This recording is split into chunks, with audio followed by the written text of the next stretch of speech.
यानी प्रकाश संश्लेषण के लिए सूरज की रोशनी तो चाहिए ही चाहिए। पर कभी ये सोचा है कि पत्तियों का ये जो हरा रंग है, क्या ये बस ऐसे ही है, मतलब सिर्फ दिखने के लिए, या फिर खाना बनाने की इस कमाल की प्रक्रिया में इसका कोई असली रोल भी है?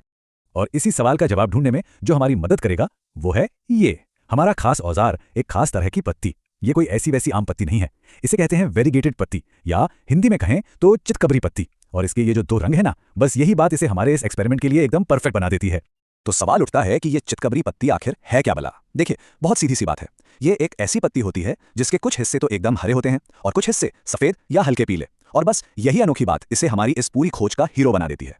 और यहां पर बात मजेदार हो जाती है। पत्ती का जो हरा वाला हिस्सा है ना, उसमें क्लोरोफिल नाम का एक हरा पिगमेंट होता है, और जो सफेद हिस्सा है उसमें क्लोरोफिल होता ही नहीं है। तो इसका मतलब क्या हुआ? इसका मतलब ये हुआ कि हमें एक ही पत्ती के अंदर हमारा टेस्ट सब्जेक्ट भी मिल गया और हमारा कंट्रोल ग्रुप भी। कितना शानदार है ये।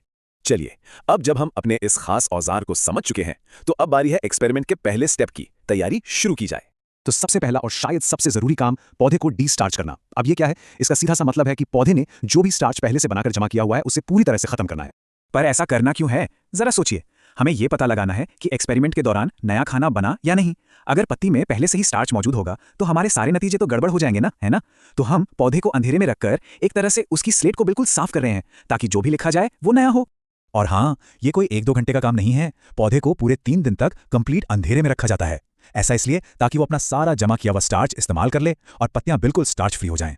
तो स्लेट अब साफ हो चुकी है। अब असली खेल शुरू होगा। पौधे को अंधेरे से बाहर निकालकर वापस रख दिया जाता है तेज धूप में। अब अगले 3-4 दिन तक इस पौधे को मिलेगी भरपूर धूप। यही वो टाइम है जब पत्ती को खाना यानी कि स्टार्च बनाने का पूरा मौका मिलेगा। पर हमारा सवाल अब भी वही है, क्या पत्ती का हर हिस्सा खाना बना पाएगा?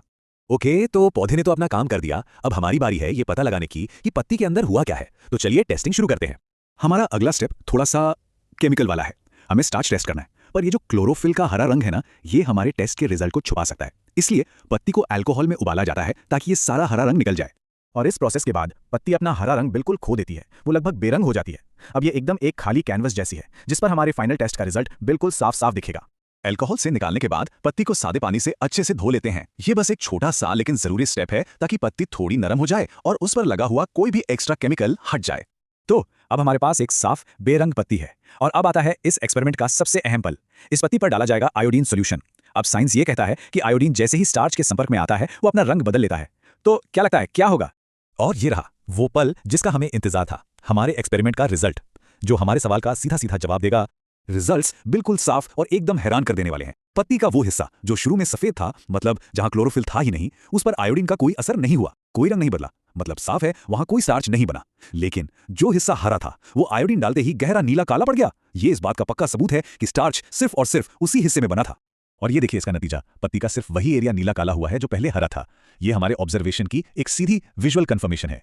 तो इस पूरे एक्सपेरिमेंट से हम एक बहुत ही साफ नतीजे पर पहुंचते हैं, और वो नतीजा ये है कि फोटोसिंथेसिस से स्टार्च बनाने का काम क्लोरोफिल के बिना हो ही नहीं सकता।